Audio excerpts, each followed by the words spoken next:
তোমরা কেমন আছো? আশা করি ভালো আছো, আমিও ভালো আছি। তো চলো, কালকে যে এঁচোটা রান্না করেছিলাম দুর্দান্ত হয়েছিল, বাড়িতে সবাই খেয়েছে, বিকেলে কম পড়ে গেছে। আমাদের তো দুবেলা রান্না হয় একবারে। তো যাই হোক, বেশি দেরি করবো না, তোমাদের সঙ্গে বকবক করে তোমরা এইভাবে এঁচো রান্না করে খেয়ে আমার কমেন্ট বক্সে লিখবে কেমন হয়েছে। আর তরমুজের খোসাটাও যেমন আমি করেছিলাম ওরকম করে খেয়ে বলো কেমন হয়েছে, আমার কমেন্ট বক্সে অবশ্যই লিখবে আর শেয়ার করে দেবে। তো চলো, আজকে আমি শঙ্কর মাছ নিয়ে এসেছি। এই দেখো বন্ধুরা, এই যে শঙ্কর মাছ নিয়ে এসেছি। আজকে শঙ্কর মাছের তেল শঙ্কর করব। এই শঙ্কর মাছের তেল শঙ্কর খুব ভালো লাগে। তো চলো আমি রান্নাটা বসিয়ে দিই আর তোমাদের সঙ্গে শেয়ার করব কেমন করে আমি রান্নাটা করছি। বন্ধুরা, এই যে মাছের মাথা নিয়ে এসেছি, লাউ ঘন্ট করব। তো এইদিকে লাউ বসিয়ে দিয়েছি, মাথাগুলো আগে ভেজে নিই, তারপরে মাছটা আমি ভেজে তোমাদের সঙ্গে শেয়ার করবো কেমন। মাথাগুলোকে আগে ভেজে লাউটাও দিয়ে দিয়েছি, লাউ এদিকে বসিয়ে দিয়েছি। ঠিক আছে, তো চলো আমি করে নিই তাড়াতাড়ি করে। দেখো বন্ধুরা, এই যে মাছটা ভাজা বসিয়ে দিয়েছি। আর এই কড়াটা জানো তো আমার ননস্টিকের, তো দেখো একটুও কড়ায় মাছ লাগে না। আর আমি এই শঙ্কর মাছ সিলিভারের কড়াতে ভাজলেই খালি লেগে যাবে। তো চলো মাছটা হোক ভাজা, তোমাদের সঙ্গে শেয়ার করবো এইভাবে রান্না করছি।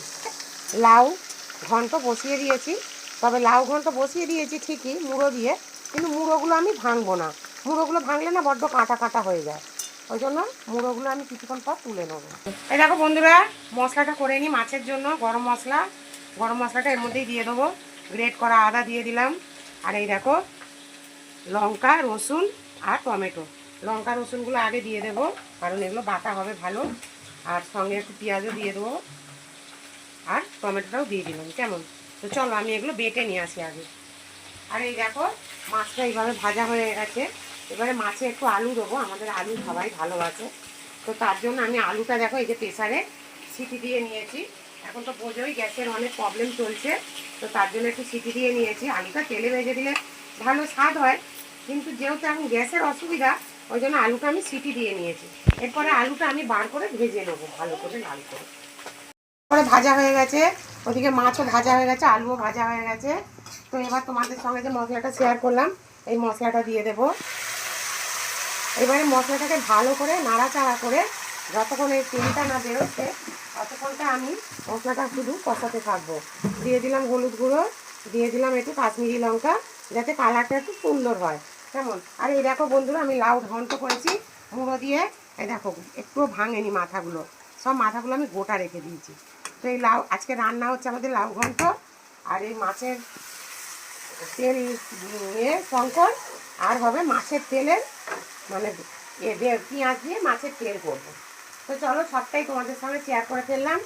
এবারে এটা যতক্ষণ না তেলটা হবে মানে বেরোবে ততক্ষণ আমি এটাকে সুন্দর করে একটু কষিয়ে নেবো। এবার এসে পরিমাণ মতো নুন দিয়ে দেবো, পরিমাণ মতো নুন দিয়ে দেবো। আর দেখো রান্নাতে একটু নুন মিষ্টি না দিলে রান্না টেস্ট হয় না, ওই জন্য সামান্য একটু চিনি দিয়ে দিলাম, ওই 10-12টা দানা মতো চিনি দিয়ে দিলাম। তো চলো এটাকে সুন্দর করে আগে কষিয়ে নিই মশলাটাকে।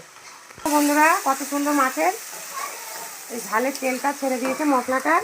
এবার আমি সামান্য একটু ধনেপাতা দিয়ে দেবো, দিয়ে আবারও একটুখানি নেড়ে চেড়ে আর মিক্সারের জলটা ধুয়ে আমি দিয়ে দিলাম। এবারে ঝোলটা একটু ফুটে আসুক, তারপরে আমি আলু আর মাছটা আমি দিয়ে দেবো এর মধ্যে। তো দেখো ঝোলটা ফুটে এসেছে, এবার আমি মাছ আর এই আলুটা একসাথেই দিয়ে দিলাম, কারণ আলু না মানে আলুটা তো আমার সেদ্ধ করা, ওই জন্য একসাথেই দিয়ে দিলাম। এবার এটা ফুটে গেলে আমি সুন্দর করে নামিয়ে নেব।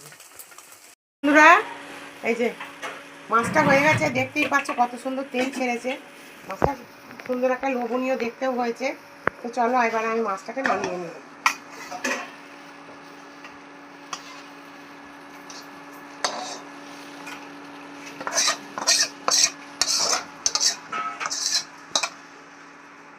তোমরা কেউ যদি আলু খেতে না ভালোবাসো তাহলে এটাতে আলু না দিলে আরও ভালো। আর আমাদের বাড়িতে সবাই খেতে বসে আগে আলু দাও। তো চলো আবার খাওয়ার সময় তোমাদের সঙ্গে দেখা হচ্ছে। এই দেখো মাছের শঙ্কর মাছের তেল শঙ্কর করেছি। তো দেখো আগে নাতনিকে দিয়ে দিই, দুই নাতনি নিয়ে বসেছি খেতে, এটা ছোট ওটা বড়। তুই লাউ খাবি? হ্যাঁ দাও। আর লাউটা ভালো হয়েছে। মাছের তেল খা না, একটু মাছের তেল খাওয়া ভালো রে। এই দেখো মাছের তেল করেছি। আমার নাতিটা খুব ভালোবাসি, স্কুলে গেছে পরীক্ষা, তাই ও এসে এটা ও একাই খেয়ে নেবে, আর আমি একটু খাই। মাছের তেল ডাক্তার বলেছিল খেতে, এই যে ব্যথার জন্য ডাক্তার দেখিয়েছিলাম, তো ডাক্তার বলেছিল মাছের তেল খাবেন, তো তাই খাই একটুখানি। আর তো চলো আজকের ভিডিওটা আমি এখানেই শেষ করে দিলাম। ভিডিওটা যদি ভালো লাগে লাইক সাবস্ক্রাইব করো, আর আমার পাশে থেকো বন্ধুরা, কেমন? তো চলো টাটা।